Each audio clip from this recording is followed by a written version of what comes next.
এরপর প্রশ্ন হলো, আমি জেনেছি যার চরিত্র যেমন তার জীবন সঙ্গীও তেমন হবে। আমি আমার জীবনে জেনা লিপ্ত হয়েছিলাম, এখন সামনে বিবাহ চিন্তা করতেছি, তওবা ও ক্ষমা প্রার্থনার মাধ্যমে কি মাপ পেতে পারি? আশা করি উত্তর দিবেন।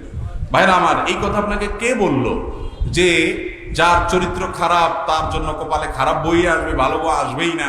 এটা কে বলছে আপনাকে?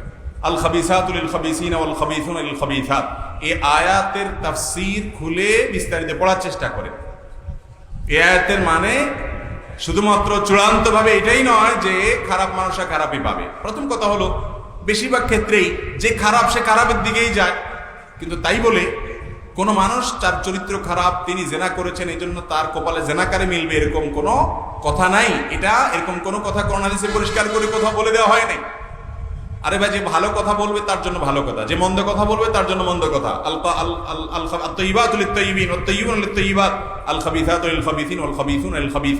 এই আয়াতের এই তাফসীরটাই সবচেয়ে প্রসিদ্ধ, গ্রহণযোগ্য। আরো তাফসীর আছে, কিন্তু তাই বলে কোনো আলেম পৃথিবীতে, কোনো ফকিহ আজ পর্যন্ত এটা চূড়ান্ত বলতে পারেন নাই যে কারোর চরিত্র খারাপ হলে তার কপালে খারাপ বই মিলবে। এটাই কোরআন হাদিসে বলা আছে, এটা কোথাও নেই। কে বলেছে আপনাকে?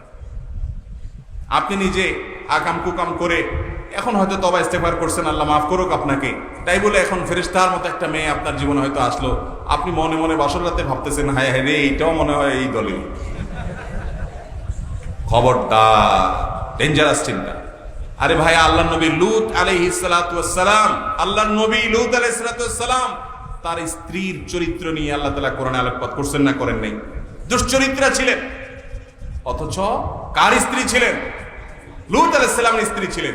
এই জন্য আপনি খারাপ মানুষ দেখে আপনার বউটাও যে খারাপ হবে, কোনো মেয়ে নিজে খারাপ দেখে তার স্বামীটারে বাসরাতে মনে মনে চিন্তা করবে, এ মনে হয় এই দলেরই, আমার পার্টির লোক মনে হয়, এরকম মনে করা উচিত মোটেই না। খবরদার, দাম্পত্য জীবনে এগুলো খুব ভয়ঙ্কর বিষয়। অনেক যুবক ভাইরা এগুলোর কারণে সংসারে শান্তি হয় না, শুধু মনের ভিতরে তারা ইটিস পিটিস করে, এত ভালো বউ, এত ভালো স্বামী, সবকিছু কয় না, আমি নিজে তো খারাপ ছিলাম, তাহলে আমার কপালে তো ভালো আসার কথা না, ঘুরে ফিরে পেত এইটাও তলে তলে হে।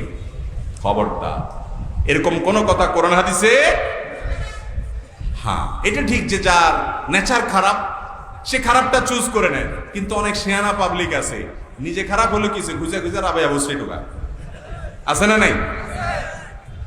ওই বিয়ের আগে ওই যে প্রেম নাম দিয়েছেন যেটা আর কি, যেটার নাম আরেক বন্ডামি আর কি। কিসের প্রেম?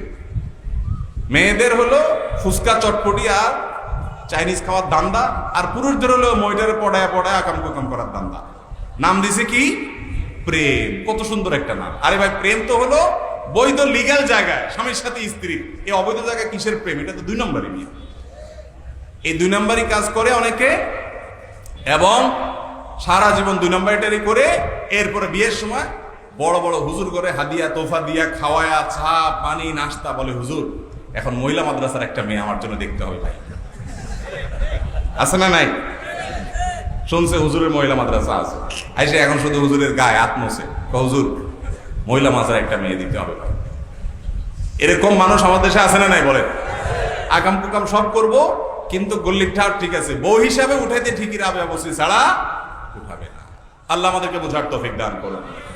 তো যাই হোক, নিজে খারাপ হলেও অন্তত ভালো মানুষকে বিয়ে করার চেষ্টা করতেছে, তার এই প্রবণতাটা অন্তত ভালো, মাশাআল্লাহ। কিন্তু সবার আগে নিজে আল্লাহর কাছে লজ্জিত হয়ে, অনুতপ্ত হয়ে, নিজেকে ভৎসনা করে ক্ষমা চেয়ে ভালো হওয়ার চেষ্টা করতে হবে। কিন্তু তাই বলে আমি খারাপ ছিলাম, আলহামদুলিল্লাহ এখন ভালো হয়েছি, তাই বলে এখন আমার কপালে আর ভালো কিছু আসবে না যেটা আমি খারাপ ছিলাম, এমন মনে করে আপনি মন খারাপও করবেন না, আর অন্য আরেকজনের প্রতি খারাপ ধারণাও করবেন